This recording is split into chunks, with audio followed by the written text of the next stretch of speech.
The province of Newfoundland and Labrador covers a vast geography of over 405,000 square kilometers. Over 500,000 residents reside in this wonderful province, with over 40% living in the rural and remote regions of Newfoundland and Labrador. The majority of our secondary and tertiary healthcare services are provided in the more urban centers of the province. As a result, many residents travel great distances by various means to receive much-needed services, which often involves added stress, cost, and inconvenience for the patient, as well as for the providers who often travel to provide services to other areas of the province. Accessing healthcare services, as well as the types of services required, are impacted by many factors. Approximately 30% of the population of Newfoundland and Labrador are older adults. Outmigration has resulted in a loss of transportation and social supports for many residents, making it challenging to attend medical appointments. Another compounding factor affecting healthcare services is that our province has a higher than average prevalence of many chronic diseases. Access to healthcare services is essential if Newfoundland and Labrador residents are to maintain the highest possible quality of life, to stay in their own homes, and to live as healthy a life as possible.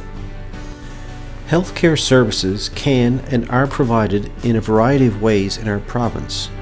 Some providers utilize the telephone and email to maintain contact and follow up with their patients. Another option that provides a more secure method of service delivery is telehealth, which is available to all healthcare providers in the province at many healthcare sites. Telehealth provides video conferencing from the provider to the patient without the associated costs and inconveniences of travel. Many providers in the Western region are using telehealth to connect with their patients within and outside the region. Telehealth uses video conferencing technology to connect patients with healthcare providers who are not located in their community. A telehealth appointment is very similar to a face-to-face appointment. Over the past few years, over 10,000 appointments have been held in Newfoundland and Labrador via telehealth, with the numbers increasing annually. These appointments have been held for various reasons, such as wound care, diabetes, surgery, pre- and post-op, mental health and addictions, psychiatry, social work, and nursing follow-up.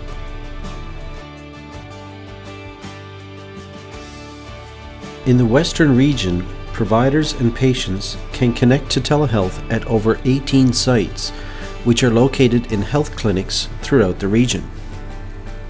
We can also connect to many other secure sites in the province and in other provinces as well. I started using telehealth about 5 years ago. In my clinical practice, though, I only use telehealth for certain things. But two good examples would be exposure with response prevention treatment for obsessive compulsive disorder. That kind of therapy is considered a short-term therapy, but it's about 20 sessions, and they really need to be weekly sessions. And it's impractical for somebody from, say, Burgeo or Portabax to be driving in weekly. It's a 2-hour drive, so that's 4 hours travel. It's expense. If they're working, they got to be taking a day off work. So without telehealth, they wouldn't get any treatment. My name is Sharon Leahy, and I'm a dietitian. I work in diabetes services, and I provide nutrition education intervention for clients with diabetes. And we've been using telehealth in this office now for about a year. And we find that it allows for more frequent follow-up for our clients with diabetes. And we also find that it has better outcomes for our clients. I'm a gastroenterologist and do internal medicine as well, so I see people with problems with their GI tract, liver problems, bowel problems, stomach problems, and internal medicine as well, so heart disease, lung disease, these types of problems. So those are the type of patients that I see. In that patient population, I think video conferencing works fairly well. I first learned about it from Max House many years ago.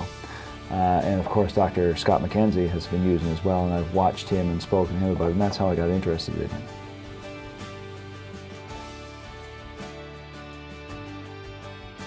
My name is Janice Manuel, oncology nurse here at the Cancer Center Western Region.